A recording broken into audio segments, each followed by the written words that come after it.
Bom, maravilha. Então, muito bem-vindos a esse sexto painel do nosso evento Compliance na Lei Geral de Proteção de Dados.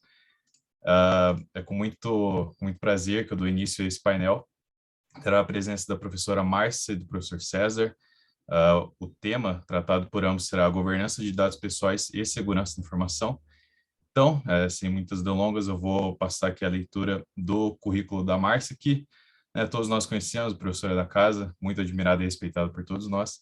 Então, aqui um resumo muito breve. A professora Márcia, ela é advogada, professora, mestre em Direito Empresarial e especializada em Sistema de Gestão e Compliance. Então, a professora Márcia vai falar sobre governança de dados pessoais. A palavra é sua. Muito obrigada, Eiji, obrigada, Laura, obrigada, Fairo, obrigada, professora Edna, que nós participamos aí da elaboração desse evento que eu reputo importante. Convidei meus alunos do segundo horário agora, espero que eles estejam presentes, vou fazer chamada no final. Eu quero cumprimentar especialmente a professora Alessandra, que é minha companheira de LGPD, junto com o César.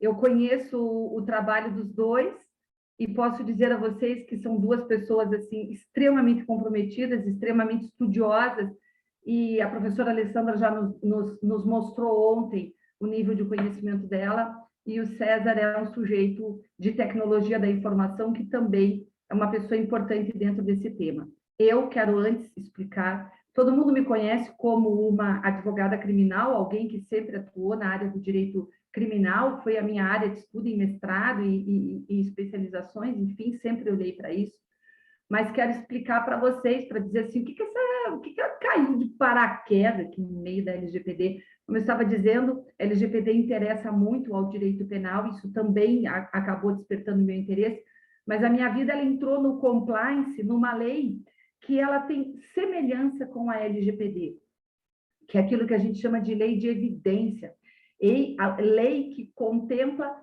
sistemas de gestão em conformidade normativa. Eu caí primeiro no compliance da lei anticorrupção, entendi o sistema de compliance da lei anticorrupção, e aí, para entrar na LGPD, foi um passo, porque a LGPD também envolve compliance e anticorrupção. E aí, assim, depois de ter estudado a lei anticorrupção, compreender o sistema de gestão em conformidade normativa da LGPD foi realmente muito mais fácil, muito mais tranquilo. É como, por exemplo, alguém que estuda processo penal conseguir compreender bem o processo civil. A impressão assim que a língua é muito semelhante. Então, fiquem tranquilos, eu não sou uma irresponsável falando de um tema que eu não conheço. Diz assim, o que essa louca está fazendo aqui? Eu quero compartilhar a tela, vamos ver se eu consigo compartilhar. Eu não sou muito de compartilhar a tela em PowerPoint, mas eu vou tentar. O que vocês estão vendo aqui, o PowerPoint, né? Perfeito, Márcia. Ok.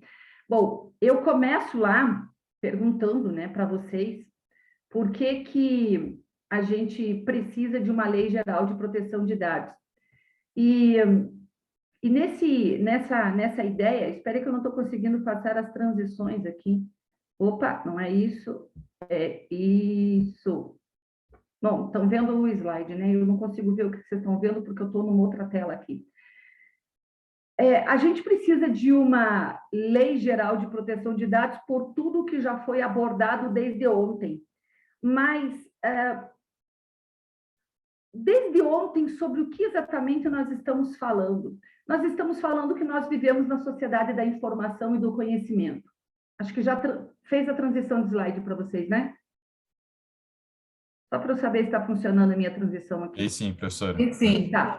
Então, olha lá. Quando a gente fala, e eu gosto muito, até quando eu dou aula na graduação, eu sempre procuro despertar os alunos dizendo assim, se o direito rege a vida em sociedade, qual é o modelo de sociedade que nós vivemos? Lá para o direito penal, a gente fala muito em modelo de sociedade do risco, em sociedade globalizada do risco, e aí a gente fala de um direito penal que pune o sujeito quando ele cria um risco não permitido ou incrementa um risco além do permitido. Entra o direito penal e pune a pessoa. E o direito penal agora está entrando também na proteção de dados, até porque já foi abordado nesse evento, foi aprovada aí a inserção do inciso 79 do artigo 5º da Constituição para identificar a proteção dos dados pessoais como uma categoria de direito fundamental autônomo do direito à intimidade e privacidade. Então, o direito penal vai cada vez mais abraçar a proteção desse direito. Mas, além da gente dizer que vivemos num modelo de sociedade globalizada do risco, que envolve risco ambiental, que envolve a questão da ordem econômica, a gente também fala que esse nosso modelo de sociedade ele é chamado de sociedade da informação e do conhecimento. A sociedade da informação, o professor Charles hoje falou, ela surge com a internet, né? A internet ela permite a disseminação da informação e o conhecimento. Hoje o professor Charles falou de algoritmo.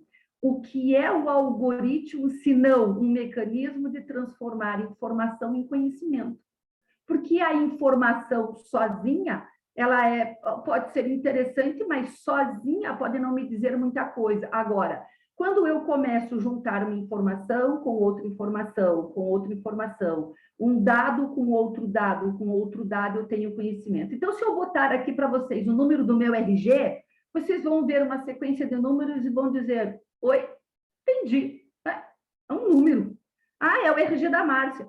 Entendi, mas o que eu faço com isso? Agora, o meu RG com o meu CPF, mais o número do meu cartão de crédito, o meu RG, o meu CPF, o número do meu cartão de crédito, minhas preferências de compra. Você está vendo que juntando os meus dados gera uma informação a meu respeito? E isso é vendável? Isto vende? E isso não vende só para outros, mas também acaba sendo um mecanismo de que empresas possam ganhar dinheiro com as minhas informações. Então, por que existe uma preocupação da LGPD hoje? Eu não me recordo agora, porque eu estou ouvindo o evento desde ontem, mas vamos pensar que a LGPD ela foi enviada ao Congresso Nacional num regime de urgência de tramitação ainda no governo Dilma, né, que se diga isso, e foi enviado ao Congresso num regime de urgência para tramitação, porque havia uma pressão internacional para que o Brasil tivesse uma lei geral de proteção de dados. Veja a importância disso, nós não vamos retroagir nesse tema. Então, daí porque é muito importante nós mergulharmos na LGPD. E por que essa pressão internacional? O Brasil, há mais de 20 anos, tenta fazer parte da OCDE, que é uma organização internacional para o desenvolvimento econômico, que se o Brasil entrar, isto vai facilitar muito o comércio internacional brasileiro e, portanto, o desenvolvimento econômico. E um dos requisitos para o Brasil entrar na OCDE, e são vários, é que o Brasil tivesse uma lei geral de proteção de dados, uma lei que tratasse. Por quê? Porque eu não posso, estando no Brasil, negociar com uma empresa que está no exterior e essa empresa ela se submete a uma regulamentação de proteção de dados e o Brasil não tenha. Então, como é que a gente, num mundo globalizado, como é que nós fazemos negócio com outros países que têm uma lei geral de proteção de dados e a gente não tem? Então, se a gente pensa hoje que tudo que nós fazemos hoje, e eu coloquei isso escrito, né? Tanto no trabalho como no lazer, o desenvolvimento tecnológico está presente na nossa vida. Esse é o tema, inclusive, do César, né? Essa segurança tecnológica da informação é o tema dele. E isto é a mola propulsora da tecnologia da informação e da comunicação e é a mola propulsora do desenvolvimento econômico. Hoje, os negócios, eles são feitos a partir do uso de dados, a partir do uso da informação e por meio da tecnologia. Aí surgem expressões como data driving, como sharing economy, como gig economy, que são modelos de economia que são voltados ao uso de dados pessoais. Aliás, a expressão da data driving, ela vem mesmo desse uso, né, dos dados e das informações como mola propulsora da economia. Aí eu trago aqui para vocês esse modelinho, só que eu não estou conseguindo compartilhar aqui na minha tela. Desculpa aí, gente, só um pouquinho que tá falhando aqui o meu... A imagem do evento atrapalha a minha leitura do... Opa! Atrapalha a minha leitura do texto aqui. Mas vamos lá, eu trouxe para vocês um desenho de... Esse desenho eu tirei da internet, tá, gente? Esse desenho não foi eu que inventei, não foi eu que criei, copiei, né? Que tem aqui modelos de economia compartilhada. Hoje, utilizando dados, utilizando plataformas digitais, com o meu telefone celular, com o meu computador, eu consigo produzir um desenvolvimento econômico dentro do modelo de economia compartilhada, de bens, de transporte, de comida, de serviços, de dinheiro, de espaço. Todo mundo já viu, né, que hoje você não precisa mais ter um escritório, você pode alugar uma sala de coworking. Você tem o teu carro, no final de semana você pode trabalhar como Uber, ou você pode alugar teu carro para quem trabalha como Uber.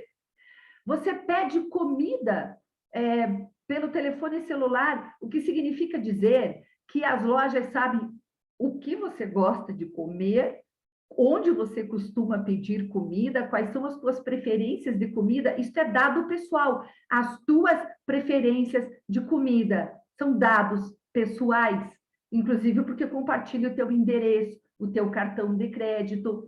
Então, você pode hoje comprar roupa pela internet, de modo que, às vezes, eu entro num site, já aparece ali propagandinha das lojas que eu mais costumo comprar. Ó, lançamento da loja tal. É como se eu entro no Google e eles soubessem em que loja eu costumo comprar. Então, esse modelo de sociedade hoje, ele permitiu, né, modelo de economia compartilhada, sedimentada aí em 3 pilares: redistribuição, estilo de vida colaborativo e um novo sistema de produtos e serviços. Eu até trouxe ali uma doutrina do Rogers e do Bostman, que ele tem um livro dizendo: o que é meu é seu, como o consumo colaborativo vai mudar o mundo. E este mundo e esse consumo colaborativo envolve tratamento de dados pessoais. Então, essa economia compartilhada, ela é uma alternativa de competitividade para empresas. E essas empresas vão usar dados pessoais. E, portanto, nós vamos precisar falar em governança desses dados, porque as empresas vão usar os teus dados para ganhar dinheiro. Então, na economia compartilhada, fiz uma brincadeirinha ali, né? Agora nós estamos juntos de Shallow Now. Olha aqui, para ligar o nome à pessoa, que os modelinhos aqui de economia compartilhada, certamente você já conhece vários deles, né? O Uber, todo mundo conhece, Airbnb, a Amazon, todo mundo conhece, eBay, quem já não andou por aqui, né? Bom, o que resulta desses fenômenos sociais e tecnológicos que envolvem dados pessoais? Resulta isso aqui. Essas novas dimensões de coleta e tratamento de informações, ela faz nascer a necessidade do resgate do direito à privacidade, protegendo isso de invasões externas indevidas, porque dados agora têm valor econômico, isso inclusive foi abordado ontem. E agora a privacidade precisa ser protegida de invasões externas. E como eu vou fazer isso? Criando uma lei? E quem foi que diz que lei é mágica? Lei é um pozinho mágico que, quando entra em vigor, cai sobre a sociedade e todo mundo acorda e diz assim: oi, agora eu preciso tratar dados de maneira diferente? Não, lei é cultura.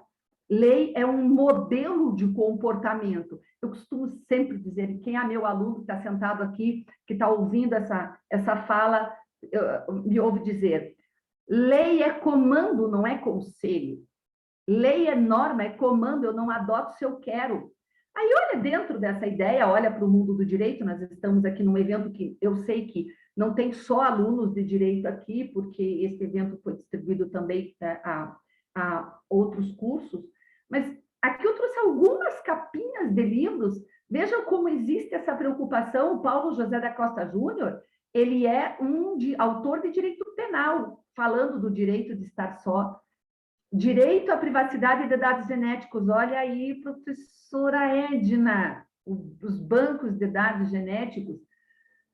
Direito à privacidade, a compreensão do direito brasileiro, a privacidade familiar na internet. Isso são alguns modelinhos só de livros, né? Algumas capas de livros, mas essa é uma preocupação que nos aflige atualmente.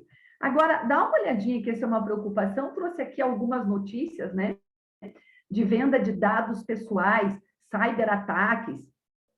Por que será que alguém rouba dados? Porque dado é dinheiro. Porque o que você pretende comprar, quais são os teus gostos. Gente, vamos assim, ó, vocês têm ideia de quanto uma empresa investe de dinheiro em marketing? É muito dinheiro, né? É bastante dinheiro. E você já pensou quanto ela pagaria por uma lista de pessoas que têm interesse no produto que ela vende para direcionar o marketing para essas pessoas? Ah, bastante dinheiro, mas legal, né, Márcia? Isso significa que eles vão te ligar sábado de manhã, quando você estiver, sei lá, fazendo alguma coisa bem legal, para te oferecer um produto que você já comprou, entende? Então, assim, a tua intimidade, a tua privacidade, o teu espaço doméstico, social, emocional será invadido por alguém querendo te vender alguma coisa, que às vezes você já nem quer mais comprar. E aí a LGPD, ela vem para tratar os dados pessoais que têm a finalidade econômica. Aí a gente olha, e ontem a professora Alessandra tratou disso, junto com o professor José, junto com a professora Adriana, e eles abordaram ali, né, princípios de tratamento. A professora Alessandra falou dos direitos dos titulares, o professor José e a professora Adriana falaram das bases legais de tratamento, e eles acabaram, no meio dessa fala, falando de princípios. Então, a LGPD tem princípio, tem base legal, tem direito dos titulares, ok, e daí? Tá? Isto está lá na lei. Quem garante que isso tem eficácia? Como é que isso tem eficácia? E aí surge a gestão da privacidade dos dados. E onde a lei exige essa gestão de privacidade? Então, assim, vamos pensar comigo, tá? A LGPD, ela é, assim como é a lei anticorrupção, que eu disse para vocês que eu mergulhei no compliance primeiro na lei anticorrupção, a LGPD é uma lei de evidência. O que é uma lei de evidência pessoal do direito? É uma lei que ela diz o seguinte: olha, eu quero que você respeite os princípios de tratamento de dados, eu quero que você respeite as bases legais de tratamento de dados, eu quero que você garanta os direitos dos titulares, tá? Tá bom, valeu, na medida do possível eu vou fazer isso. Uhum. Mas se eu, autoridade, for fiscalizar a tua empresa, eu quero que você tenha evidências de que você faz isso. Porque mesmo tendo um sistema de gestão em conformidade normativa, César está aqui que não vai me deixar mentir. Não existe sistema 100% seguro. Isso é falácia, né? Se a gente consegue invadir o sistema tecnológico do Pentágono, da NASA, você acha que eles não vão invadir teu computador, né? Da tua lojinha. Eles, né? Um hacker pode invadir. Então, assim, mesmo quando existe essa invasão e sobrevindo ali uma necessidade de uma fiscalização da autoridade, a primeira coisa que ela vai perguntar para a empresa é: você tem um sistema de gestão de privacidade dos dados? Tenho. Muito que bem. Então, me mostre aonde que ele está, tá? E embora a lei ela diga que a Autoridade Nacional de Proteção de Dados ela ainda está, e a lei entrou em vigor e dizia, a Autoridade Nacional de Proteção de Dados ela vai poder criar normativas estabelecendo o que é mínimo numa gestão de privacidade de dados, né? Quais são as exigências mínimas? Ainda essas normativas estão em fase de criação, algumas já foram criadas, outras estão ainda sendo pensadas, mas, embora a lei já não diga o que é o mínimo, as regras da experiência, outras leis até mesmo o desenvolvimento tecnológico da segurança da informação já pode nos dizer isso. Mas onde é que está escrito? Normalmente, quando a gente fala em gestão da privacidade ou sistema de governança da privacidade, as pessoas costumam pensar no artigo 50 da LGPD, mas o artigo 50 da LGPD não vai ser o primeiro artigo que eu vou trazer para vocês, não. Também não vou ler todos esses artigos que vocês estão vendo ali. Eu só quero mostrar para vocês que, espalhados na LGPD, eu tenho vários parágrafos, incisos e caputs dando a indicação de que todas as empresas que tratam dados pessoais com finalidade econômica ou pessoas físicas que tratem dados pessoais com finalidade econômica, eles precisam ter um sistema de gestão de dados pessoais. Tá? Enge, por favor, vai me dando um aviso aqui quanto ao tempo, tá? Que eu esqueci de contar. Olha ali no artigo 9º. Ontem a professora Alessandra falou dos direitos dos titulares, né, professora Alessandra? E ele diz assim, o titular tem direito ao acesso facilitado às informações sobre o tratamento de seus dados. Como é que uma empresa vai garantir esse direito se ela não tiver um sistema de gestão sobre o tratamento dos dados? Ela vai garantir? Não, não vai garantir. Então, alguém vai lá na Autoridade Nacional de Proteção de Dados, vai denunciar uma empresa por violação a isso, vem a fiscalização, a empresa diz, não, eu permito, fique susse, está tranquilo. Mostra de que maneira você permite isso, tá? Que a garantia, você não pode dizer, não, a garantia sou eu, né? Eu quero mais do que isso, eu quero uma evidência concreta. Olha ali o parágrafo 2º do 9º, que está em destaque, o controlador. Ontem vocês aprenderam quem é o controlador. Teve até perguntinha para vocês usando tecnologia, né? Bonitinho. Vocês sabem que o controlador é o empresário, aquele que toma decisões sobre as operações de tratamento de dados pessoais. Ele deverá informar previamente o titular sobre mudanças de finalidade, podendo o titular revogar o consentimento caso discorde das alterações. Obviamente, desde que a base legal de tratamento seja o consentimento. Mas como é que ele informa se ele não tiver um sistema de gestão que garanta essa informação da maneira como a lei manda? E a lei diz que, olha o caput do artigo 9º ali, ó. Forma clara, adequada, ostensiva. Artigo 18. O titular dos dados tem direito de obter do controlador em relação aos dados do titular por ele tratados, a qualquer momento e mediante requisição. Ali, os direitos que a professora Alessandra falou ontem, ela falou do artigo 18. E como que o controlador vai oferecer esses direitos se ele não tiver um mapeamento? Ele não sabe nem onde estão esses dados. Artigo 19. Os dados pessoais serão armazenados em formato que favoreça o exercício do direito de acesso. Gestão. Artigo 20. O titular dos dados tem direito de solicitar a revisão de decisões tomadas unicamente com base em tratamento automatizado. O professor Charles, se estivesse aqui para me ouvir agora, ele acabou de falar para vocês do uso de algoritmos para tratar dados pessoais. Sabe que essas operadoras de plano de saúde, gente, quando você vai lá e vai fazer uma solicitação de um procedimento de alto custo para uma operadora, primeiro ela vai dizer se ela vai ou não autorizar. Na imensa maioria das vezes, esta autorização, ela primeiro é analisada por um algoritmo, olhando o teu histórico médico, porque eles têm o teu histórico médico, eles sabem quantas vezes você foi ao médico, que médico você foi, que exames você já fez, se você foi hospitalizado, e se faz sentido agora pedir aquele exame de alto custo. E num primeiro momento, a decisão é automatizada. Eu sei disso porque já cansei de advogar em casos em que essas operadoras, elas são processadas porque negaram um procedimento que deveria ter sido autorizado. E aí a empresa, né, a operadora, quando é acionada, ela fala, não, mas se tivesse me explicado melhor, eu teria autorizado. Como assim explicar melhor? Agora, vocês já viram esses score de crédito? São decisões automatizadas. Você entra lá no teu score de crédito e fala, nossa, mas eu não estou devendo nada para ninguém, como é que o meu score de crédito é tão baixo? Entra lá no Serasa e pede uma revisão pessoal desse desse sistema automatizado de análise dos teus dados? Gestão.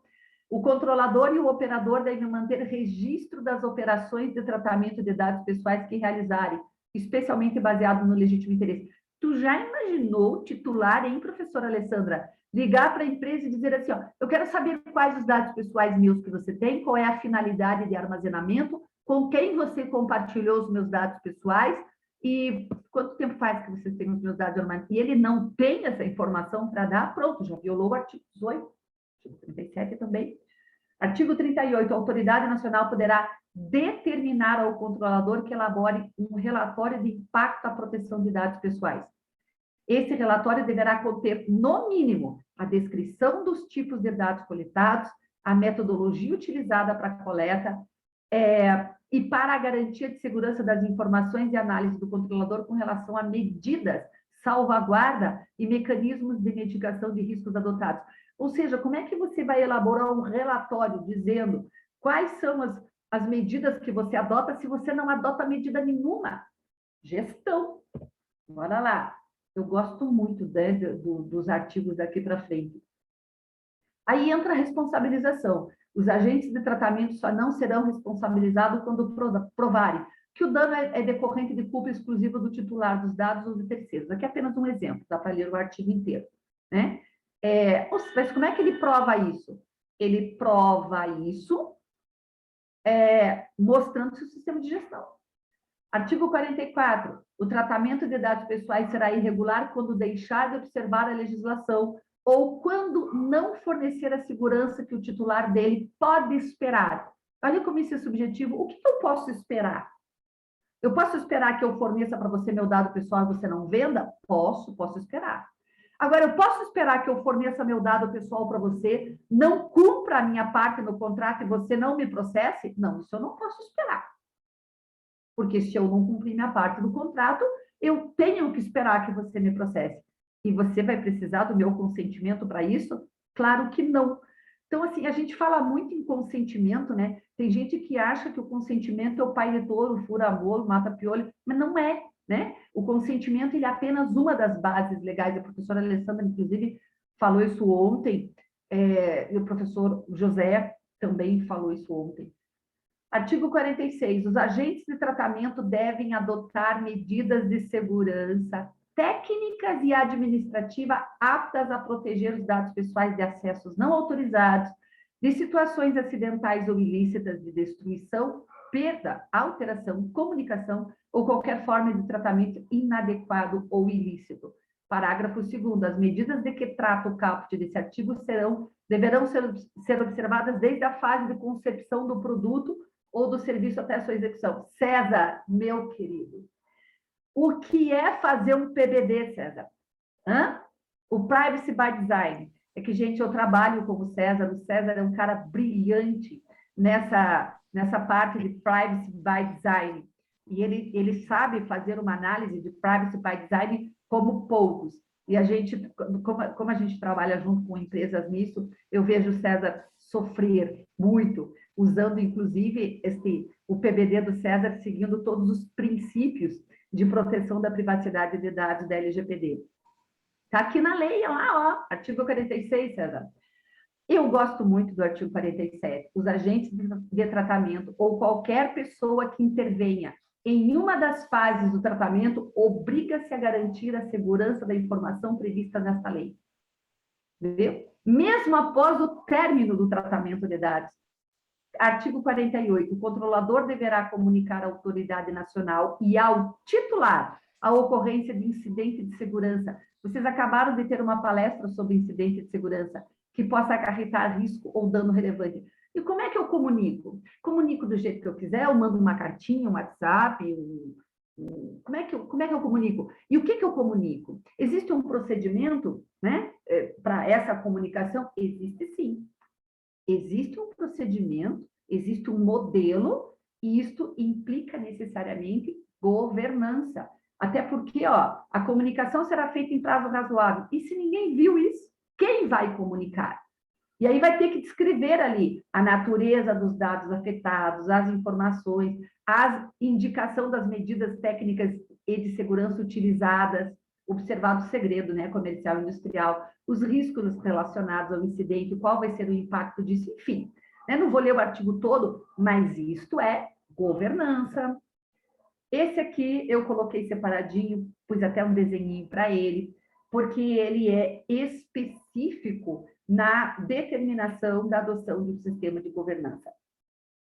Então, diz lá que os controladores e operadores de dados, vocês viram quem é um e quem é outro ontem, poderão formular regras de boas práticas e de governança que estabeleçam as condições de organização, o regime de funcionamento, os procedimentos, incluindo as reclamações e petições dos titulares, as normas de segurança, os padrões técnicos, as obrigações específicas para os diversos envolvidos no tratamento. Olha a matriz Rassi aqui, César. As ações educativas, os treinamentos, as reuniões de conscientização, isso foi abordado ontem, inclusive, os mecanismos internos de supervisão e de mitigação de riscos. Então, a lei, ela está mandando, veja, esta é uma lei que ela não diz apenas assim, ó, isso é dado pessoal, isso é controlador, isso é operador, isso é direito do titular, isso aqui é base legal de tratamento, dá teu jeito aí e usa o teu sistema gerencial para proteger isso. Não, ela vai além, ela vai e diz o que é que você tem que ter. E você tem que ter evidência disso. Essa governança de dados envolve... eu trouxe aqui para vocês um texto do Carlos Barbieri, que tem esse livro ali que está mencionado, Governança de Dados, Prática, Conceitos e Novos Caminhos. É um livro bem prático sobre governança de dados, mas, assim, pelo menos 6 pilares de governança. E quando a gente lê esses pilares, eles podem, todos eles, ser extraídos da lei. Então, na oficina, inclusive hoje, a gente vai trabalhar um pouquinho isso, né? O que envolve? Primeiro, levantamento e análise dos processos que tratam dados pessoais. Aliás, não é, professora Alessandra? A gente, quando a gente vai fazer reunião de kick-off, ou a gente vai fazer a primeira reunião de conscientização nas empresas, eu costumo dar esse exemplo, assim, se eu pergunto para o dono da empresa, para o presidente, para o diretor, enfim, para o conselho de administração, onde é que está depositado o dinheiro da empresa? Ah, está no banco tal, no banco tal, no banco tal. Onde é que estão os ativos imobilizados da empresa? Ah, os ativos estão no aqui, ali e acolá.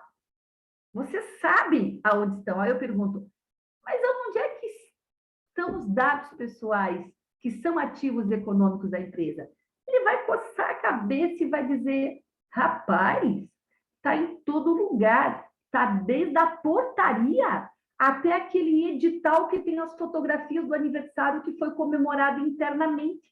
Sabe, a fotografia da festa de final de ano, a fotografia do funcionário com o filho que levou o filho de 5 anos de idade para a festa da empresa, e a foto dele está lá no edital da empresa, a foto dele está no site da empresa, se não estiver na rede social do Instagram. Então, ele vai dizer, está tudo espalhado. Aí você vai dizer, e aqui é o quê? É a festa da uva, é a festa do caqui, que você pode pegar dados pessoais e espalhar onde você quiser, tratar do jeito que você quiser? Não pode. Então, eu preciso fazer esse levantamento, e para isso eu vou ter que fazer o item 2, identificar e mapear os dados pessoais, com detalhamento do ciclo de vida. Vocês tiveram ontem uma palestra sobre o ciclo de vida. Desde a coleta. Desde a coleta, quem coletou? Como coletou? WhatsApp, e-mail, pessoalmente, como foi a coleta? Quem coletou? Quem recepcionou? Quem classificou? Com quem compartilhou? Onde está armazenado? Quem pode acessar?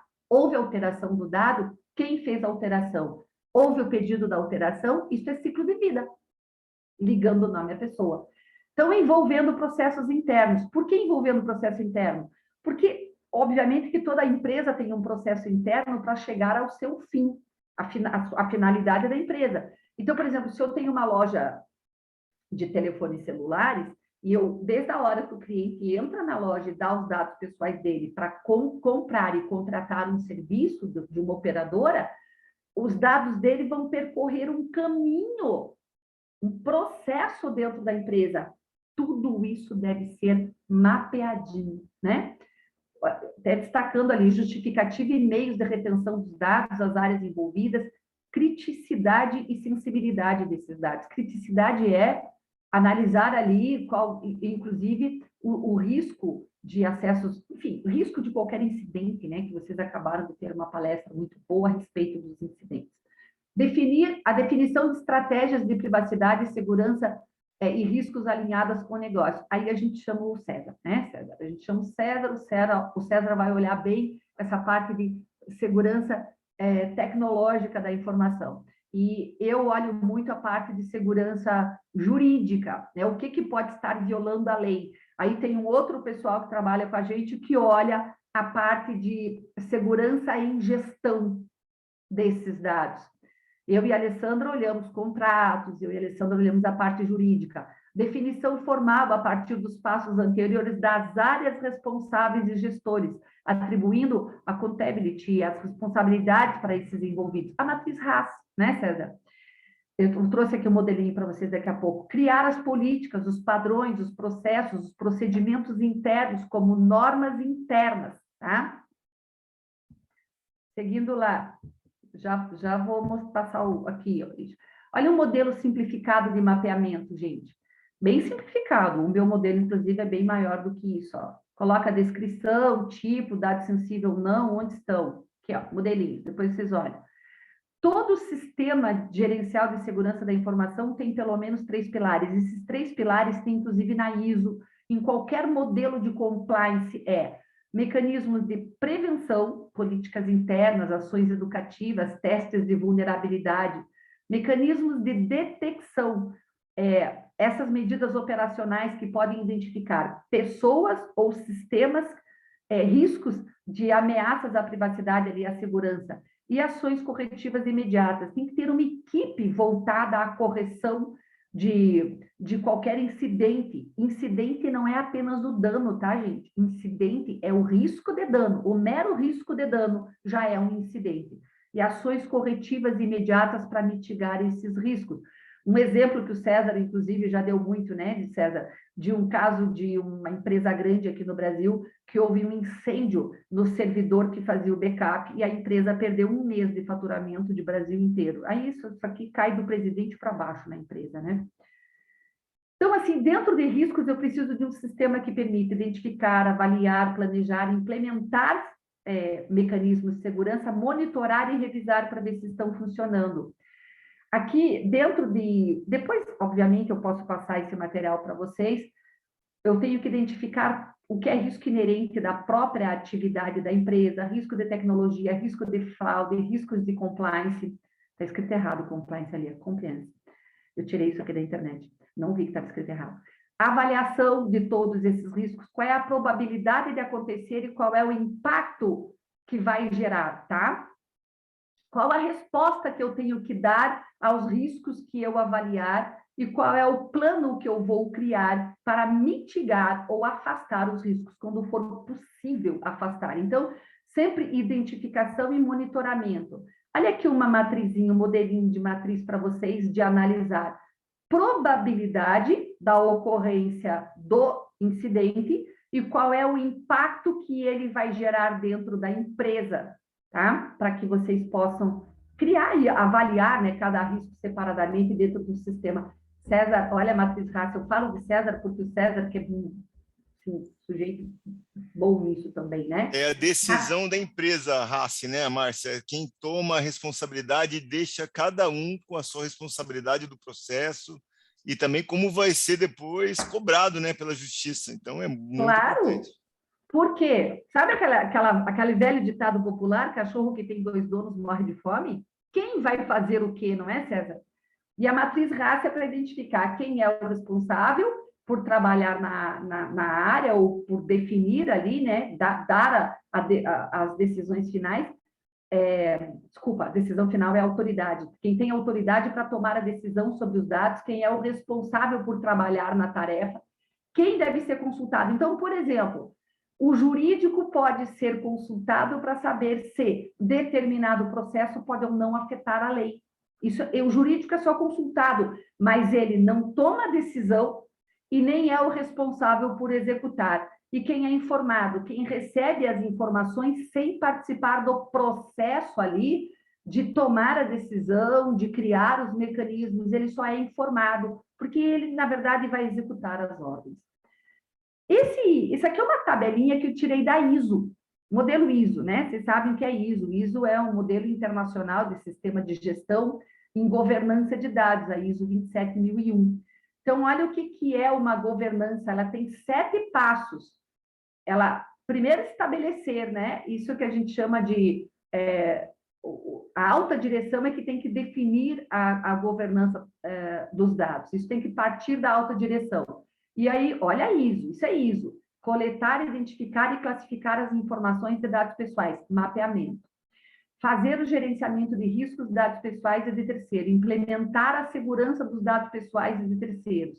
Implementar e manter controles internos. Organizar e implementar a função do encarregado de dados. Criar e manter programas de sensibilidade e de endomarketing, ações educativas. Então, a governança envolve pessoas, processos e tecnologias, né? Dentro exatamente do que determina o artigo 50 da lei, né? Estão vendo aqui cada uma dessas etapas. Privacy by Design, o que é? Surgiu no Canadá, ela muito aplicado por conta da GDPR. A GDPR é a lei de proteção de dados vigentes na Europa. E ela significa que todos os projetos de produtos ou serviços oferecidos ou utilizados pela empresa, eles tenham que ser desenvolvidos pensando na proteção da privacidade de dados. E o Privacy by Default significa dizer que todos os sistemas adotados precisam ter a segurança como padrão de operação, sem que o usuário desse sistema possa alterar o sistema por vontade própria. O que são essas políticas internas, as normas internas?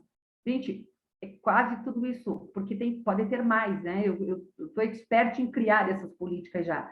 Política de privacidade, política de cookie, segurança da informação, que vocês acabaram de ter uma palestra, o César também vai falar disso, testes de intrusão, código de conduta, política de gestão de pedidos dos titulares, políticas de gestão de incidente, manual de técnicas investigativas, due diligence, que foi falado ontem, e ações educativas. Tudo isso precisa ser criado para que as pessoas saibam o que fazer. Aqui, gente, eu trouxe para vocês um modelinho que a gente adota de pedido dos titulares, o TSAP, desde o momento em que o titular faz a solicitação até o momento em que ele recebe a resposta, ou seja, você precisa criar um mecanismo interno que garanta ali, né, que ele seja atendido em todas as etapas. Aqui eu trouxe para ilustrar, né, isso daqui é do site da Autoridade Nacional de Proteção de Dados, que tem um link do canais de atendimentos ali para reclamação do titular contra o controlador, né, a coisa já está acontecendo. Acabou. Passou, falei rápido, né, gente? Quero agradecer, eu falei rápido porque governança é muita coisa para falar, a gente não tinha como abordar tudo, mas eu queria pincelar para vocês, dar a vocês uma ideia do significado disso. Eu quero devolver a palavra ao presidente dessa mesa. Eiji, a palavra é sua, muito obrigada, e eu fico disponível para responder aqui no final da nossa fala. Obrigada a todos. Muito obrigado, professora Márcia. A gente sabe, é um assunto bem interessante mesmo, é extenso. Eu agradeço pela aula, dessa vez interessante ouvir a senhora falando também sobre um assunto que não é direito penal, né, que é o que nós como alunos estamos acostumados a ouvir. Mas enfim, agora vou passar a palavra para o Dr. César também, para a gente não perder muito tempo. Então, o César Augusto Cifeldo de Azevedo, que eu vou ler o resumo do currículo dele. Ele é uma pessoa com vasta experiência. Ele é especialista em Big Data, Machine Learning, Segurança da Informação e LGPD, mestrando em inovação, professor da FAI nas cadeiras de Big Data Management, founder da primeira fintech de criptomoedas com Banco Digital do Brasil e co-founder da Brainet.io. Então, César Augusto, a palavra é sua. Valeu, pessoal. Obrigado aí. Obrigado aí pela Ali e pela doutora Márcia, nossa querida professora. A gente chama ela de doutora Márcia quando a gente quer dar uma quer dar uma seriedade maior nos temas aí que a gente acaba discutindo, né, Márcia? A gente fala assim, então, a doutora Márcia, e realmente, assim, esse tema que a gente está falando hoje, e é muito legal ver os acadêmicos de direito aí, a comunidade está se conectando com essa questão, porque a gente está num momento muito engraçado, assim, né?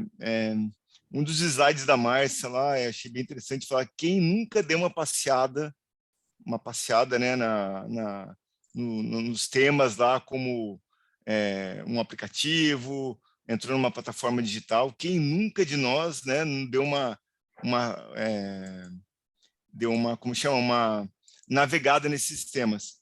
Então, assim, a minha contribuição para hoje, na verdade, eu sempre faço o papel oposto do mundo ideal. E eu digo sempre, assim, nas empresas que eu trabalho, que eu dou consultoria, que todo o esforço que a gente faz, né, que a gente acaba trazendo para dentro das organizações, da empresa, a gente acaba sempre tendo um viés muito negativo, né, que é muito mais que toda a proteção de dados que é investida as empresas. Tenho certeza, gente, todas as empresas aí que querem continuar no mercado hoje estão investindo muito em segurança. Antes da reunião, pessoal, Márcio, estava numa reunião sobre seguro com a Marsh, tá? Que é uma seguradora gigantesca. Eles estão oferecendo um seguro de privacidade e segurança dos dados. Olha que interessante isso. Estão pagando, você pode pagar um valor e ter que se adequar, fazer as adequações, mas eles estão dizendo assim, ó, paga um valor para mim que eu garanto que se acontecer alguma coisa, eu vou garantir para você juridicamente, tecnologicamente, que você está seguro. Já tinha visto isso? César, Seguro de... eu ouvi já que tem, mas eu acho isso um risco muito grande para as empresas seguradoras, né, gente? É a mesma coisa que fazer seguro de carro para quem já foi acusado de estelionato por forjar um... Porque não tem segurança 100%, né? Não existe segurança 100%. Não existe. Deve ser um seguro caríssimo, né? Não, caríssimo, e eles assumem vamos dizer assim, a questão da privacidade, que da o passivo é 50 cibersegurança. milhões, né? Você sabe, 50 milhões por infração, esse é o passivo. Pois é, muito dinheiro, né, para você ficar deixando na mão de terceiros também, né, e sem você perder o controle, ou seja, você paga o seguro e fala assim, gente, tá tudo certo, a partir de agora eu estou seguro. Chega a ser um desrespeito, né, com todo o trabalho sério de muita gente séria que está trabalhando nesse segmento, né. Eu acho, pelo menos, né? Difícil, né, mas tudo bem. Mas assim, ó, falando de privacidade, gente, o que eu sempre gosto de provocar a turma aí, e principalmente vocês, é dizer que acho que a primeira coisa, se vocês quiserem dar uma olhada nisso e criar aí uma inspiração para o tema, e está muito legal as palestras, eu não participei de todas, mas eu fiquei acompanhando que o Guilherme mandou para mim no Simpla lá, tem muitos temas legais, mas assim, comecem, se vocês forem trabalhar com isso, comecem entendendo da onde surgiu esses grandes desafios aí. Praticamente esse desafio da privacidade, quando você olha os desafios como ecossistema, fome, privacidade com certeza deve ser um dos temas globais que ameaça o mundo hoje, gente. E uma das coisas que eu acho que é notória vocês começarem a ver, assista aquele documentário do Netflix. Ô, Guilherme, consigo compartilhar alguma coisa aqui? Eu acho que eu não estou conseguindo. Você está como administrador do Zoom. Ô, Laura, eu acho que é você que está como host, se você conseguir passar para o César. Mas, enfim, né, eu acho que a primeira coisa que dá para contar para vocês é vocês assistirem um seriado do Netflix chamado Privacidade em Jogo. Eu acho que quem não teve a oportunidade de ver esse seriado, ele é um seriado que acaba mostrando para vocês o quanto todos nós somos impactados pela questão da privacidade. E essa privacidade que a gente tanto preza, que a gente trabalha e fala constantemente, todos os dias aí, praticamente, da vida da gente, principalmente nós aqui. Deixa eu compartilhar uma tela com vocês aqui. Eu tenho quantos minutos? 15 para falar? Acho que sim, né? Não, o senhor tem de 30 a 40 minutos para falar. Vou passar rapidão aqui, daí eu vou fazer umas provocações aqui com a Márcia e com a doutora Alessandra, que eu adoro ver, vamos ver o que vai dar a terceira vez, né? Estão vendo minha tela? Eu comigo é a terceira já, César. É a terceira? Terceira vez já. Mas assim, ó, depois de tudo que a doutora Márcia está falando, e vocês estão vendo todos esses dias, eu como especialista em segurança, em privacidade, eu tenho uma notícia muito triste para dar para vocês. A primeira é que vocês não têm privacidade. Nós estamos vivendo hoje na era da não privacidade. Se você ficou um pouco chocado aí, doutora Edna, de saber que você não tem privacidade, eu acho que vale a pena você repensar que você vive hoje vivendo uma coisa que os estudiosos falam que é bolha de filtro. Então, quando você está lá Vou dar um exemplo para vocês. Vai no Fast Shopping no Parque Barigui, fica na região onde estão as geladeiras mais caras. Geladeiras lá, eu considero cara, tá? 15, 20 mil, 10 mil, 8 mil reais uma geladeira, é o preço. Mas se você ficar naquela zona e você tiver com o seu Instagram ligado, o seu WhatsApp ligado, tiver com a sua câmera dos telefones ligado, eu não dou 3 minutos para você começar a ser bombardeado por anúncios dos fabricantes, e não necessariamente daquele fabricante que está naquele momento ali atrás de você, para oferecer para você, naquele exato momento, anúncios de geladeira, ou anúncios da Fast Shop, anúncios da Casas Bahia, anúncios de qualquer anunciante grande que tenha recursos para poder pagar para você para usar recursos de geoprocessamento para mandar notícias para você incentivar você a fazer uma compra. Então, assim, tudo que você tem hoje, que você está conectando no seu celular, você está compartilhando seus dados o tempo todo. E se você não tiver o cuidado, né, tiver lá um momento que você vai dizer para o seu computador, para o seu celular, para não rastrear os seus dados, que é um pouco difícil, porque a gente acaba acostumando a confiar muito em tudo isso, você está realmente dentro de uma bolha chamada bolha de filtro. E essa bolha de filtro é o primeiro indício que você está sem privacidade para as coisas. E não dá para negar, assim, olhando toda a vida digital que vocês têm, que nós temos, a gente está passando, não sei se alguém teve a oportunidade de ler esse livro chamado 1984, que é o do George Orwell, que é o Pesadelo Orwelliano. Assistam esse filme, é uma dica boa, uma representação muito boa, e repense no comportamento digital de vocês. O tempo todo que vocês estão aí construindo informação, compartilhando sua geolocalização, você está sendo impactado por dados e por compartilhamentos. E você, pensando no ponto de vista aí de identificação, de registro de imagens, vocês já pensaram que o tempo todo as câmeras de segurança onde vocês estão reconhecendo a imagem de vocês? Olha, a primeira vez que eu fui para a Alemanha, eu fui parar em Frankfurt, eu lembro que foi em 2010, quando minha filha nasceu.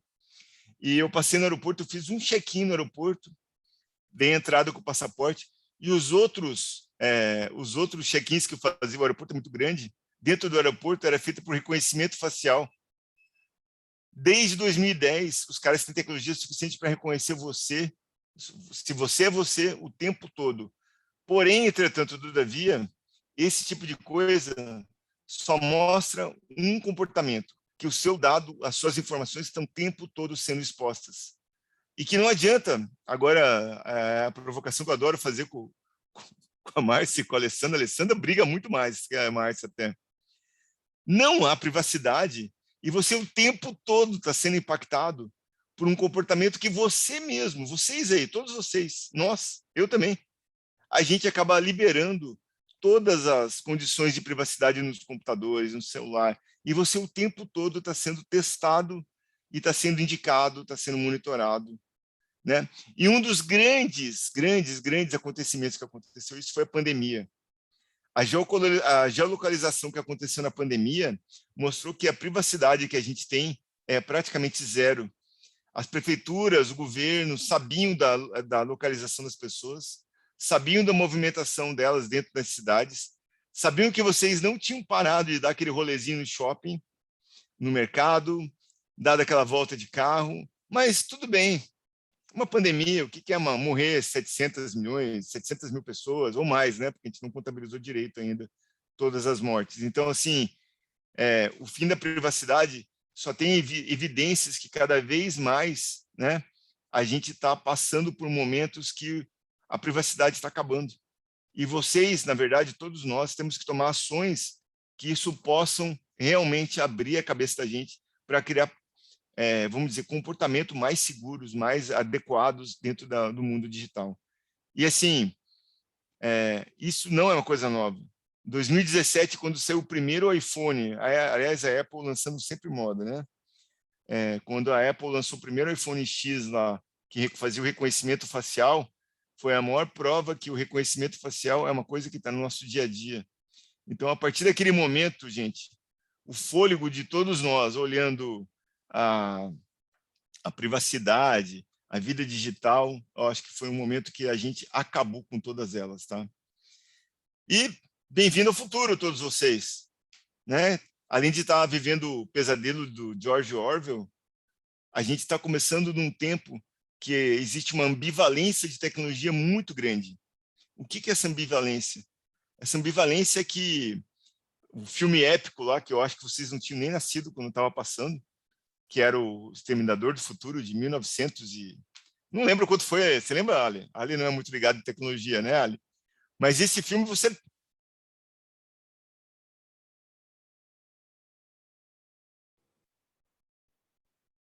César, você está sem som. Acho que, doutor César, acho que seu som está com algum problema, ele parou de vir para a gente.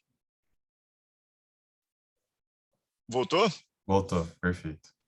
Então, gente, estamos vivendo um momento que as máquinas estão invadindo a nossa Terra, o nosso planeta, e do momento que isso não vai passar. Então, assim, qual que é a grande oportunidade de tudo isso, gente? É a gente olhar que nós estamos vivendo a era dos robôs, né? Que os robôs estão invadindo nossos dias, mas não são os robôs físicos, como esses dois aqui, que são cópias cibernéticas humanas, que têm a inteligência artificial, podem fazer uma relação de uma interpretação de uma lei. Aliás, vocês conhecem o Watson da IBM? Já ouviram falar? O Watson da IBM tirou 48% dos empregos dos advogados no seu primeiro emprego nos Estados Unidos, fazendo leis e lendo, interpretando leis por algoritmos de inteligência artificial. Então, se nós estamos nesse ponto de tecnologia, imagine quanto que está o ponto de privacidade. Todos esses robôs, na verdade, que a gente tem conhecendo no mercado hoje, estão trabalhando aí, gerando o quê? Gerando violações de privacidade o tempo todo, gente. Então, assim, a fala que parece estar um pouco desconecta é o seguinte: estamos vivendo a era digital. A era digital está levando a gente a um caminho de que nós estamos criando as leis e modelos para poder fazer o gerenciamento de segurança das pessoas. E as grandes empresas de tecnologia que estão permeadas no mundo têm a nós, os usuários da ponta final, liberando todo esse esforço de tecnologia para que isso acabe indo se perdendo, porque a gente não tem um comportamento digital seguro. Então, assim, é uma coisa que eu acho que vale a pena vocês pensarem, darem uma olhada. Está vinculado ao tema de LGPD e privacidade. E vocês, assim, têm um outro problema muito sério para resolver daqui para frente, que é o fim do anonimato. Gente, não há como ser anônimo no mundo digital. Não há. E vocês precisam ter essa ciência que o tempo todo que você está achando que está lá acessando um site ou está tirando sua privacidade, os dados estão sendo realmente minuciosamente compartilhados dentro da internet. Daí a doutora Márcia fala para mim assim: César, e o anonimato dentro das empresas, dos meus dados pessoais, funciona? Funciona. Porque as empresas jurídicas, as pessoas físicas, as organizações, a gente é obrigado a fazer isso. Mas o problema é que nem todas as organizações, né, estão com um interesse realmente real em cima desses dados. E não... César, com licença, de novo, acho que parou de funcionar. Voltou? Sim, agora voltou. Estou clicando no microfone aqui, desculpa, pessoal. Eu imagino. Então, assim, fim da anonimidade. E a outra coisa que é legal falar, que durante a pandemia, por exemplo, a China usou o reconhecimento facial que eles têm em massa, não que a gente não tenha, a gente tem também, para identificar quem estava com febre ou estava com vírus nas cidades. Por isso que, inclusive, eles tiveram até um resultado melhor durante a pandemia do que a nossa. Vocês sabiam que as câmeras de segurança normais pegam a temperatura das pessoas?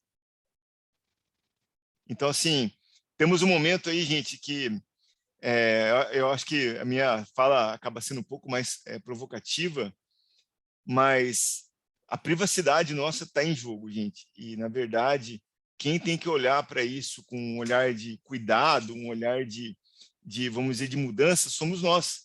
Nós que somos os donos dos dados, os titulares dos dados. Nesse momento, eu acho que a lei e tudo isso vai acontecer. Outro dado legal aqui, que mesmo com máscara, gente, as câmeras de segurança conseguem reconhecer os seus dados. Isso também não é uma coisa nova, porque na época dos ataques de 11 de setembro, os caras do Talibã usavam usavam tipo um chapéu, não um chapéu não, eu não sei o nome em árabe, né? Usavam óculos de sol, usavam uma barba. E mesmo assim as câmeras de segurança desde aquela época pegavam. Então, assim, reconhecimento facial com máscara é uma coisa que está aí superada. Outra informação, governos estão usando a nossa localização. Coisas meio antigas, né? Coronavírus é uma coisa que está meio ultrapassada. E a grande sacada agora, a partir de agora, gente, que eu acho que vale a pena falar e vocês pensarem, olhando privacidade, é a nova onda que vai ameaçar o planeta. Vocês já ouviram falar de internet das coisas? Tiveram a oportunidade de ver? Nós vamos ter 5 milhões de dispositivos por quilômetro quadrado daqui mais ou menos um ano e meio, no mundo. Está acontecendo uma revolução que não é só o smartwatch, seu Mi Band, seu Apple Watch, seu celular. São dispositivos como chaveiros, carros, pneu, propriedade, maca, qualquer coisa, gente. Vocês vão botar, vai ser possível botar um smart tag. Esse smart tag vai se conectar numa rede 5G através de outros dispositivos. Gente, pensa numa guerra das máquinas se acontecer isso. Realmente está acontecendo, tá? Que os próprios dispositivos vão gerar redes de Wi-Fi para os outros dispositivos, conectando todos os dispositivos que vocês imaginarem no mundo. Então, imagine uma antena de 5G, vamos pensar ali, na Unicuritiba. Eles vão saber se o aluno entrou na aula, se o aluno não entrou, se você está ligou o notebook, se você não abriu, se você conectou o Wi-Fi. Então, assim, estamos vindo para um mundo de internet das coisas que vai conectar muito mais dispositivos e vai gerar muito menos, sabe o que para nós? Privacidade. Se preparem para muito menos privacidade com essas mudanças aí, tá?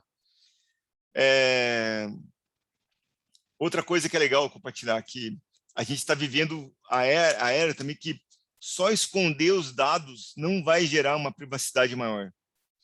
Bom, se vocês olharam o Wikileaks lá, tudo o que aconteceu lá com o vazamento de informações que a gente vê aí, que aconteceu desde a época da CIA lá, que a gente teve um vazamento de dados de informação, eu tenho algumas certezas para dizer para vocês, que a gente não tem mais privacidade mesmo, e que o cuidar dos dados da gente é realmente, de novo, é uma decisão que todos nós temos que fazer dentro das organizações, dentro da nossa vida pessoal.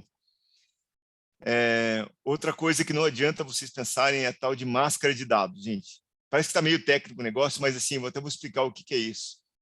Quando você vai mascarar os seus dados na internet para você não ter tanta privacidade, quando você vai tentar dizer, meu dado não é esse, vou usar um dado oculto, você está normalmente dizendo, na verdade, para os hackers e para os caras que estão do outro lado, fala, é o mesmo dado do Guilherme, só que agora ele está com uma máscarazinha diferente, mas eu sei que aquele ali é o Guilherme.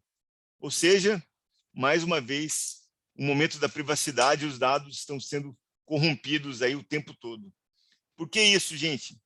Porque cada celular, cada computador tem um código nele que você não consegue rastrear, que é como se fosse a assinatura desse equipamento, que a gente chama de e-mail, MAC address, endereço IP. Ou seja, Eu dou mais um ano e meio para que a gente tenha que fazer um novo modelo de estrutura de dados, de permissionamento para as coisas poderem funcionar. Não tem privacidade quando você está fazendo, anonimizando dados. Tirando alguns casos dentro das empresas que a gente acaba anonimizando os dados, né? Aí está a contrapartida disso. Os dados das organizações lá que você compartilha, que você salva lá dentro, que nós, nas empresas PJs, somos obrigados a compartilhar, essas realmente acontecem. Mas o resto, gente, não acontece do jeito que deveria acontecer, tá? Que mais? Essa aqui também é errado, é legal também, tá? A gente está vivendo também, com essa era dos dados e da privacidade, uma era da confiança errada. Já ouviram falar sobre isso?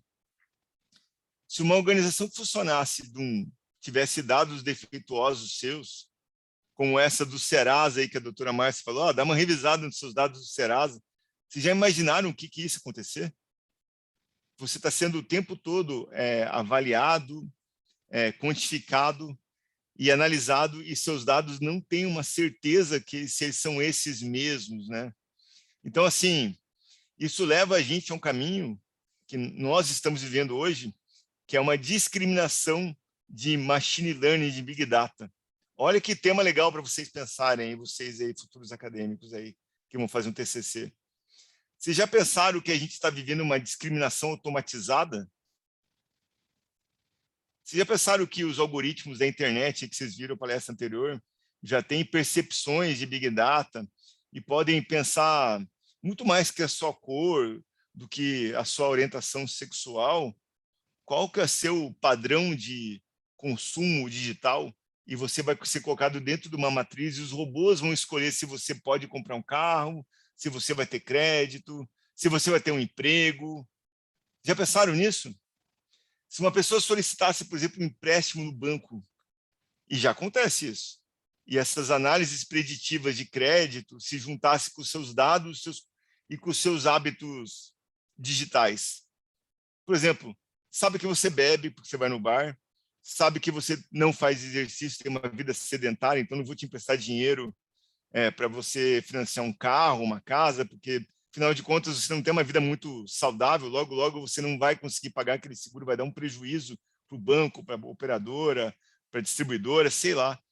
Então, assim, já pensaram no tema da discriminação automatizada, que é muito mais que a cor e a orientação sexual, que é os grandes temas aí que é discutido no mundo? Eu deixei esses aqui, na verdade, para o final, até para gerar um pouco de briga. Eu estou esperando uma briga, na verdade, com vocês, tá? E final de conversa dessa história, né? Eu queria que ficasse bem claro que essa questão de que se fala tanto de Big Data, no ponto de vista da privacidade, isso, na verdade, está trazendo um conjunto de problemas de comportamento digital. E uma das coisas mais importantes que a gente tem para olhar na parte do comportamento digital é se a gente tem que esperar que as organizações criem um padrão para melhorar nossa privacidade, ou que nós, indivíduos, os donos dos dados, os detentores aí dos dados pessoais, a gente comece a fazer um tratamento melhor dos nossos dados, pensando em cibersegurança, em compartilhamento de dados. Então, assim, o final dessa conversa é esse. O que vocês vão fazer da vida a partir de agora? Né? O que vocês fariam olhando o final da semana acadêmica de vocês aí, Guilherme? Será que adianta jogar a responsabilidade das empresas, na GDPR, jogar em privacidade, ou vale a pena a gente olhar para isso e dizer, gente, é melhor que eu tenha um comportamento digital melhor, mais eficiente, que eu faça um saneamento dos meus dados para eu poder cuidar da minha privacidade do que qualquer outra pessoa no mundo? Gente, eu acho que é essa a minha contribuição com vocês aí, contribuindo, tá? E a outra coisa, se vocês tiverem muito... às vezes as pessoas, depois de ter essas conversas sobre privacidade, falam, eu não quero mais. Eu vou desligar meu celular, vou apagar meu Instagram, não quero mais. Então, assim, tem um livro bem legal que fala de Galápagos, e o cara foi lá para Galápagos fazer uma imersão para ficar com o cérebro humano numa perspectiva analógica lá, ele voltou, cortou todo o vínculo digital. Talvez esse seja um caminho, ou a gente sanear os dados e começar a pensar numa perspectiva de maior privacidade, uma tomada de decisão melhor, olhando a privacidade como um todo. Gente, essa é a minha contribuição aí para vocês. Aí. Vamos ficar aberto agora para ver. Eu estava esperando que a Márcia viesse brigar comigo, mas não brigou ainda, não sei por quê. Professor César, agradeço muito, muito pela palestra. Eu acho que o tema é muito interessante e reflete não só o nosso futuro, como o nosso presente, né? Acho que já são situações que a gente vive hoje, com certeza. Então, enfim, são reflexões que valem muito a pena não só para a nossa vida acadêmica, como para a vida cotidiana mesmo. Então, agradeço novamente pela palestra. E aqui, no caso, a gente já tem 2 perguntas que foram enviadas para o chat. Depois eu queria abrir a palavra também para a Edna, ela com certeza vai ter alguma consideração para fazer. Então, eu vou passar aqui a primeira pergunta, eu acredito que ela foi direcionada para a professora Márcia. Foi uma pergunta feita pelo Bruno Henrique, ele perguntou: a exemplo da lei anticorrupção que surgiu dos compromissos internacionais assumidos pelo Brasil, enquanto signatário da Convenção sobre o Combate da Corrupção de Funcionários Públicos Estrangeiros em Transações Comerciais Internacionais da OCDE, houve também algum outro compromisso internacional assumido pelo Brasil que tenha obrigado a aprovar a LGPD?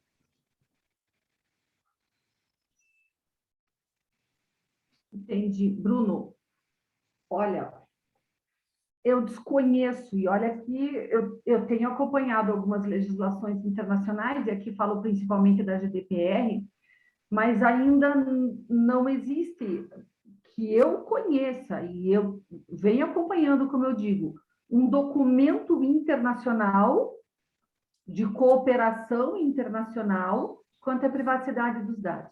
Embora isto não seja uma preocupação tão atual no mundo, porque a gente consegue identificar, por exemplo, alguns países da Europa mesmo que já se preocupavam com a proteção de dados desde 1993. Inclusive, nos anos 90, em 1995, já existia no Parlamento Europeu tinha criado uma diretiva, 1995, uma diretiva de aplicação da proteção de dados na Europa, e essa diretiva ela foi revogada com a entrada em vigor da GDPR, que é de 2016. Então, você pensa que a GDPR, veja como ela é novinha, né? Que é uma lei geral de proteção de dados aplicada não só na Europa, mas também ali para todos os países que compõem ali a União Europeia e que fazem ali uma troca ali de acordos econômicos. Então, assim, tinha a diretiva de 95, a GDPR, que é de 2016, em vigor na Europa. Nos Estados Unidos tem a CCPA, que é de 2018, mesmo ano que entrou em vigor a LGPD no Brasil, entrou em vigor não, que foi criada no Brasil a LGPD, ela entrou em vigor no ano de 2020. Então, assim, a gente via no Japão uma legislação de proteção de dados de 2003. A gente vê também na Oceania, acho que na Oceania, que tem uma legislação de proteção de dados, a mais antiga, que é de 1993. Né? Então, se a gente olha, 93, acho que tudo é ontem em termos de história. A gente vê uma preocupação mundial assim, com a proteção de dados de modo muito recente. E isto é um fenômeno relacionado ao reconhecimento de que vivemos na sociedade da informação e do conhecimento. Então, para nós aqui que somos do direito, e se alguém está aqui que é da área de gestão ou é da área de segurança tecnológica da informação, acho que hoje o César, inclusive, falou, o professor Charles também falou, que uma área que você pode seguir, estou no direito, que área eu vou seguir? A área do direito relacionada à segurança da informação, ela tende a crescer vertiginosamente. E quem associar o direito com a tecnologia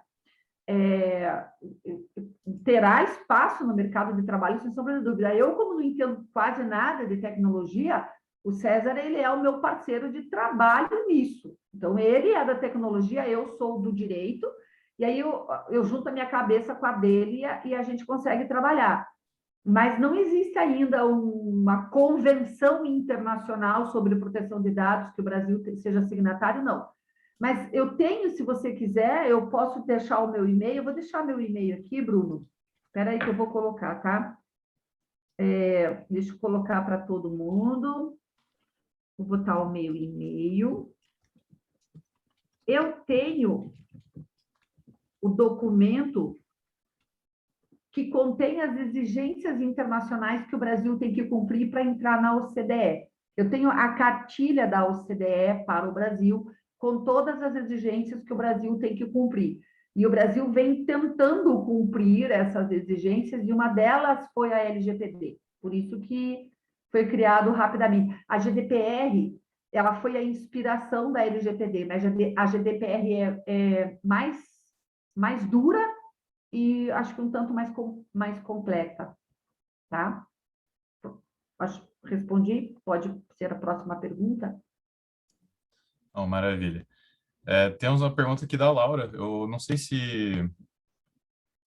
acho que ela tinha encaminhado para a Márcia também, na hora que você estava fazendo a palestra. Foi o seguinte... Isso mesmo, Guilherme. Foi para a Márcia mesmo. Perfeito. A matriz de risco pode, inclusive, ser utilizada para demonstrar para a empresa que a medida de mitigação sugerida diminui o risco presente? A matriz de risco é um documento absolutamente importante para mostrar. Você veja que a gente colocou ali 2 quadros, né? Qual que é a probabilidade da ocorrência? Porque, às vezes, você tem uma probabilidade baixa, mas se acontecer, o impacto é alto. Então, quando você tem uma probabilidade baixa, significa dizer que você tem algum sistema de segurança tão bom que a probabilidade é baixa. Probabilidade zero não tem, né, César? Probabilidade de segurança da informação zero não tem. Então, se você tem uma probabilidade baixa, necessariamente, junto com a tua revelação da probabilidade baixa, você tem que ter a relação dos teus sistemas de segurança adotado. Olha, então vamos imaginar lá. Olha, a minha probabilidade de invasão externa, ela é muito alta porque eu tenho um firewall de 3 paredes, eu tenho antivírus tal, eu tenho os softwares que eu uso, eles são atualizados, o sistema de acesso ao banco de dados, ele é controlado, ele tem ali um controle de 2 tempos, né? Hoje, por exemplo, o e-mail do escritório, eu tenho autenticação de 2 fatores. Por que vocês acham que o ProJude hoje tem autenticação de 2 fatores? É a implantação da LGPD. Então, assim, se você está dizendo que a tua probabilidade é baixa, é porque você tem que mostrar qual é o teu sistema. Se a tua probabilidade é alta, você aponta a probabilidade alta, mas você diz assim, a probabilidade do incidente é alta, mas o impacto do incidente é baixo. Aí, então, você vai ter que adotar medidas de segurança que não precisam ser tão severas. Agora, quando você tem uma probabilidade alta com um impacto alto ou um impacto médio, você apresenta e precisa criar necessariamente um plano de mitigação desses riscos. E aí entra, inclusive, a palestra que foi do primeiro horário, né? Que sobre incidentes de segurança da informação. Você tem que ter a política de segurança da informação, você tem que ter o plano de mitigação e você tem que ter na matriz RACI. Quem é que vai ser chamado a hora que o incidente acontecer? Porque assim, imagine o funcionário está lá trabalhando, de repente, pum, teu computador está sequestrado. Ele chama quem? A moça do café e fala, me traz um café que agora eu tô tendo um troço aqui. Ele vai chamar quem? Ele vai chamar o presidente da empresa, ele vai chamar o cara do TI da empresa, quem está ali? Então, a matriz de risco, inclusive, deve ser uma matriz conhecida por todos que partem da gestão da empresa. Seja ou não gestor, ele precisa saber quem chamar. O plano de segurança da informação, existe uma ISO, a ISO de segurança da informação, que tem a ISO 2001, já tem a ISO, não é 2001, desculpa. 27001. 27001. E já está na ISO 27700. Tem várias normativas.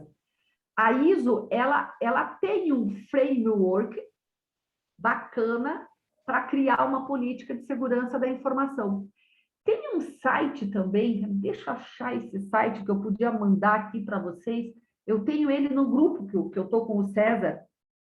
Eu vou achar esse site, eu vou colocar ali para vocês, que é um site que fala sobre ataques cibernéticos.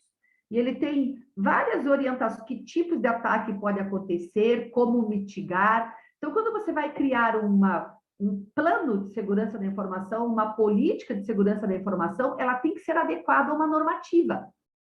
E lembra que eu até falei para vocês ali, né? Se não tem um documento internacional, Bruno, inclusive, veja, Bruno, que a própria ANPD ainda não regulamentou o que ela considera medidas mínimas de segurança. Se existisse um documento internacional, seguramente nós estaríamos nos baseando nesse documento internacional. Mas existe, Bruno, como documento internacional, as normas ISO. Eu costumo dizer que para quem vai fazer uma implantação de LGPD e não sabe por onde começar, tem que criar um framework, começa lendo a ISO. A ISO tem um framework. E a ISO tem um framework de política de segurança. Sabe aquela coisa assim, tela limpa? Quando você sair e deixar a tua tela do computador, você minimiza, tem tudo, né? Evitar ataques externos. Então, a matriz de risco deve ser acompanhada de uma política de segurança da informação e o César faz muito bem isso. O César tem um trabalho, César, eu trouxe você porque eu admiro o teu trabalho. O César, ele faz diagnósticos de segurança da informação, e aí você tem que ter um profissional que faça o diagnóstico da segurança da informação e depois de fazer o diagnóstico, ele apresente o plano de mitigação. Porque você nunca vai conseguir que um advogado apresente um plano de mitigação quando o problema de segurança da informação é tecnológico, a não ser que esse advogado seja formado em tecnologia também. Entende? Agora, você chama um advogado para fazer um plano quando? Quando se trata de criar norma interna. Porque criar norma interna, eu falo sempre isso assim, não é a festa da uva. Porque quando você cria uma norma interna, você pode, às vezes, criar uma norma interna draconiana que pode impactar lá a CLT, porque vira uma norma muito abusiva. Então, as políticas internas, a ideia de que você, para criar política interna, tem que olhar para a LGPD, você tem que olhar para a LGPD, por Marco Civil da Internet, para a Constituição, para a CLT, para o Código de Defesa do Consumidor. Então, a gente, inclusive, a Alessandra, que é do consumidor, e eu, que sou do penal, mas eu sou uma pessoa do penal muito curiosa, assim, né? Tanto que a minha dissertação de mestrado, ela teve um capítulo inteiro sobre responsabilidade civil e processo civil. Aliás, o membro da banca falou assim para mim, olha, quando eu escrevi minha dissertação, eu falei só sobre direito penal. Você só falou sobre direito civil, direito penal, processo civil, processo penal. E falei bem, porque tirei 10 conceituar com recomendação de publicação e nunca publiquei, mas estudei. Então, a gente acaba olhando de forma bem sistemática a legislação, né? Então, eu vou usar aqui uma frase do falecido professor René Ariel Dott. É melhor dividir junto do que perder sozinho. Então, em LGPD, não se aventure sozinho. Se junte com uma equipe que possa colaborar, porque a lei ela é complexa e ela não está sozinha na proteção de dados. Ela está relacionada a um sistema legislativo complexo. Tá? É isso, espero ter respondido, Laura. Mas eu vou achar o site e vou colocar aqui para vocês, tá? Agradeço. Bom, maravilha. A gente não tem mais perguntas no chat, então eu gostaria de passar a palavra para a professora Edna, que ela sempre tem boas provocações para a gente, sempre agrega muito nos painéis. Então, professora Edna, Obrigada, Guilherme. Adorei, Márcia, César, prazer demais te ouvir, muito, muito legal. Você estava falando aqui, eu estava com os livros aqui que ficam meio de cabeceira aqui, ambos, você estava falando deles, a gente que gosta, né, tem que estar com eles aqui, e outros também que trazem essas provocações, também falando de Black Mirror, sem dúvida nenhuma, né, você olha e fala, ih, caramba, parece que a gente já está lá, ai. E acho que a ficção e a arte tem muito para colaborar aqui com o que a gente está falando. Mas, assim, eu tenho duas perguntinhas, uma para a Márcia e outra para pensar um pouquinho junto com o César. Queria saber, Márcia, quem são as empresas que estão preocupadas hoje com a LGPD? Isso já chegou aos pequenos e aos médios? É uma pergunta assim, ou só são os grandes que vão lá te procurar e tal? Será que aquele médio empresário entende isso, já sabe, já chegou a ter essa informação, e se ele entende quais os reflexos, né, dele bobear com isso nesse momento? Então, essa seria... Acho que você podia responder e depois eu falo um pouquinho com o César aqui. Como é que está isso? Quem é que está se mexendo agora, Márcia? Professora, as grandes empresas, né, as empresas, inclusive, que têm negócios internacionais, elas já estavam preocupadas com isso antes da LGPD, porque a GDPR, que é a Lei Geral de Proteção de Dados em vigor na Europa, é aplicada no Brasil, ela é aplicada para empresas no Brasil que tenham negócios com empresas na Europa. Então, as empresas grandes internacionais, elas já, né, o CCPA dos Estados Unidos, que é uma lei de um estado norte-americano, já estavam preocupadas. As empresas médias e pequenas, inclusive, existe aí uma consulta pública da ANPD para justamente a regulamentação da aplicação da Lei Geral de Proteção de Dados para as pequenas e médias empresas. Acho que, inclusive, amanhã, hoje à noite, o Atílio vai falar sobre agentes de tratamento de dados em pequenas e médias empresas, ele vai abordar isso. Ainda depende de alguma regulamentação, mas a LGPD será aplicada a todas. E elas estão preocupadas com a LGPD? Não. E por que não? Porque nós estamos no Brasil, e nós temos a ideia no Brasil de que lei não pega. A lei não tem efetividade. E aí sempre vem aquela ideia de que quem vai fiscalizar? A ANPD. A ANPD vai fiscalizar o Brasil inteiro, lê do engano. O judiciário já tem aplicado multas, e já tem vários casos baseados na LGPD. Então, quem fiscaliza? Procon, MP, Judiciário, Senacom.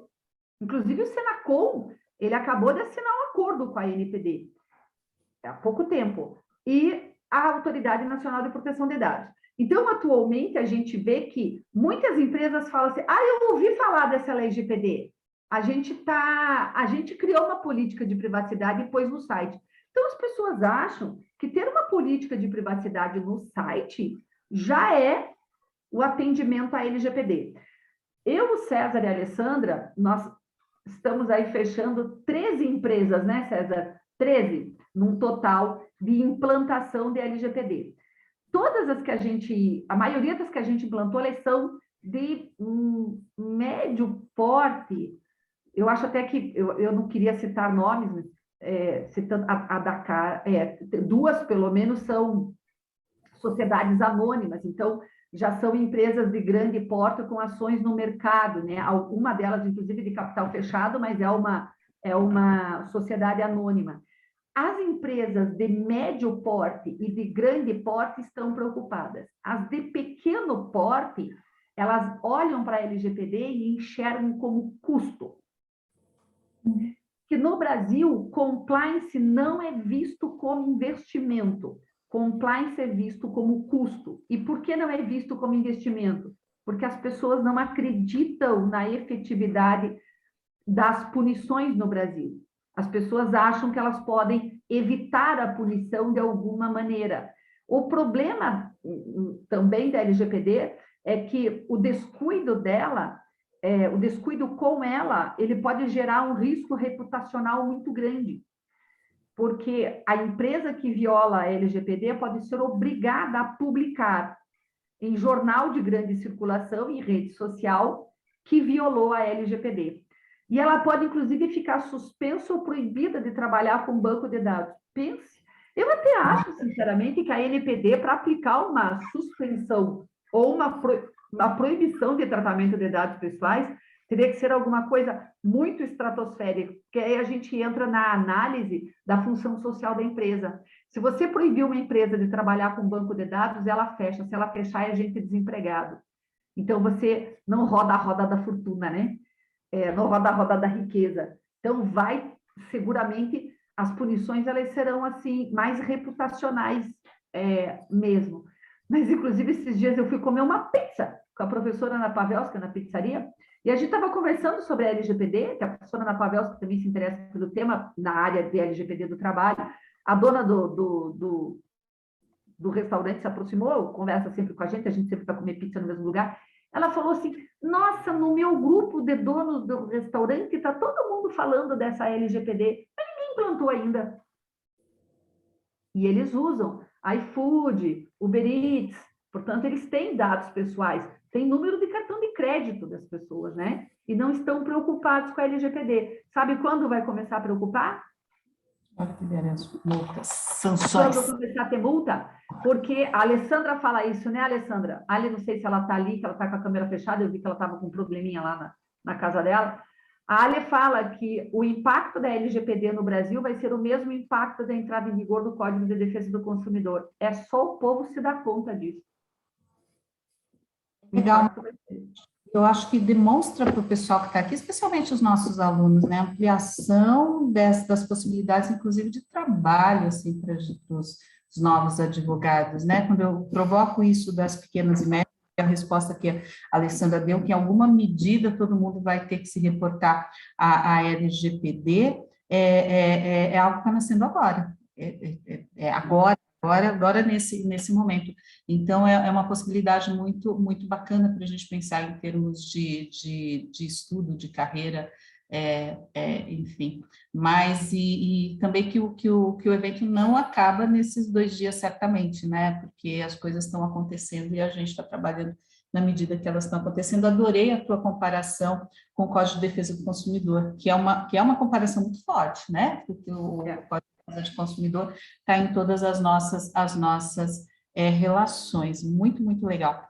Queria falar um pouquinho com o César, e também falar com o pessoal aqui, quando o César fala não há privacidade e da importância dela, eu sempre dou esse exemplo em sala, quando estou conversando com meus alunos lá no grupo de estudo, do ex-ministro da Educação, Weintraub. Weintraub, ele teve um momento em que, o ministro lá no governo Bolsonaro, enfim, e uma das provocações que o pessoal fez para ele foi que vazou do banco de dados da faculdade no qual ele estudava, que ele era um péssimo aluno, tinha umas notas muito baixas. Né? O ministro da Educação, e aí ele veio a público falar e tal. E aí, essa é uma provocação para os estudantes, para dizer assim, se você acha que você não tem nada a perder o vazamento dos teus dados, cuidado. Veja, toda essa celeuma com o Weintraub foi porque alguém vazou aquele dado da faculdade que ele fez, dizendo que ele tirou uma nota baixinha. Vocês imaginam daqui a alguns anos como juízes, promotores, e se vaza os dados, por exemplo, dos sites que vocês estão acessando, sei lá, dos relacionamentos que vocês têm, isso pode até gerar, quem sabe até, um momento em que alguém, sei lá, um jurisdicional truque você para dizer assim, olha, você vai tomar tal decisão, porque senão eu vou vazar, eu sei que você fez no verão passado. Então, é só para a gente... E já vazou, professora, porque há 2 anos atrás vazou um site de encontros amorosos para pessoas casadas. E vazou milhões de dados de políticos. Mas é que assim, César, quando esse professor é o exemplo do impacto alto, né? Desculpa, professora, te cortei. Mas esse é o exemplo do impacto alto no judiciário. Quando a gente fala no atacado, é legal, né, essa questão desse site, mas a gente também pensar no individual. A gente sempre acha que individualmente a gente está protegido, nunca vai acontecer com a gente, porque ninguém teria interesse. Como não? Não sei se a Laura vai um dia chegar até o Supremo, se o Guilherme vai chegar um dia até o Supremo. Olha a importância dos dados que vocês têm agora, que vocês têm a privacidade de vocês, tem um monte de coisa que vocês realizam na vida de vocês não precisam contar para mim, não é do meu interesse, mas e aí se alguém os acessa? Então, eu achei muito legal quando o César vem colocando essa questão, quando ele diz assim, olha, hoje a gente já não tem privacidade, nada que você faz é 100% certo de que está no teu controle. Pode até ser que isso nunca dê nada para você, porque talvez não vai interessar para ninguém, mas pode ser que aconteça. Tem um episódio no Black Mirror que fala disso também. Mas só para talvez tentar aqui 2 minutinhos, falar 1 minuto só da provocação que o César fez ao final, assim, se a gente tem que deixar que as empresas elas elaborem esses sistemas para proteger a nossa privacidade, ou se a gente, enquanto indivíduo, a gente deve melhorar a nossa relação com os nossos dados, o controle com os nossos dados.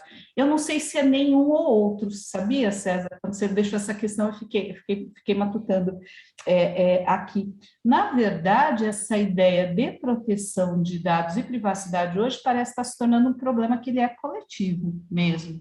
E aí a gente entra, que é uma questão da sociedade, um pouco como que veio a defesa do consumidor, talvez até essa ideia de privacidade, hoje talvez a gente considere ele como um direito individual, a gente falando aqui a linguagem do direito, mas eu não sei se ele, de repente, vai ser um direito de terceira dimensão, porque ele é um direito que vai para além do indivíduo, porque a gente está falando da nossa privacidade enquanto sociedade, que é muito forte, que o César falou. O César está dizendo que a sociedade, que é aquilo que é o nosso conjunto, ela não tem mais privacidade.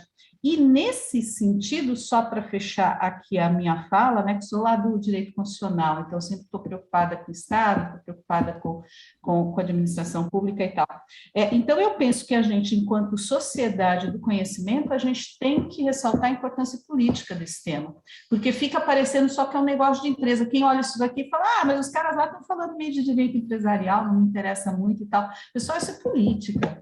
Cada que a gente votar, ou em quem a gente votar, a gente precisa perceber quais são as propostas nesse âmbito aqui também, de proteção de dados, de proteção da informação, de tentar verificar essa própria possibilidade de manipulação dos próprios resultados políticos que a gente tem. O César sabe do escândalo da Cambridge Analytica.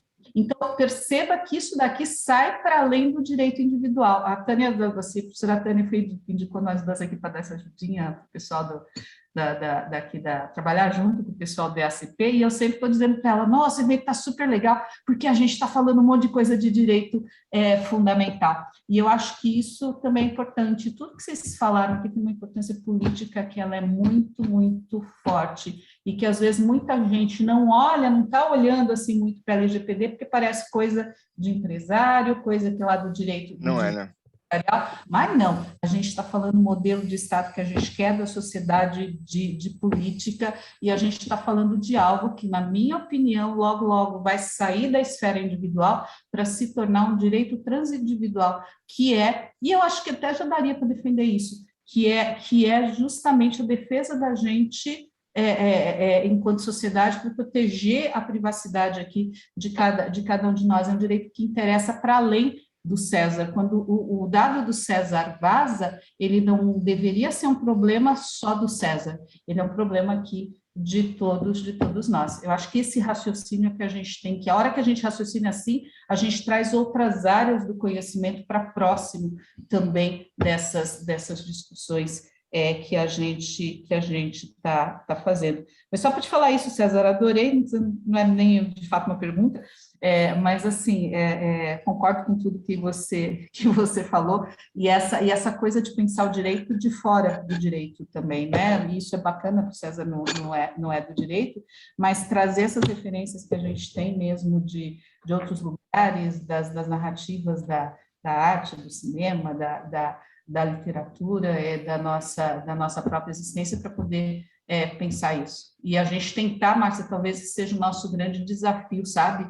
Mostrar para as pessoas que isso não se refere apenas a uma questão que é uma questão relacionada à empresa, é de algo muito maior aqui o que a gente está falando. Então, obrigada, César, adorei a tua fala. Agradeço.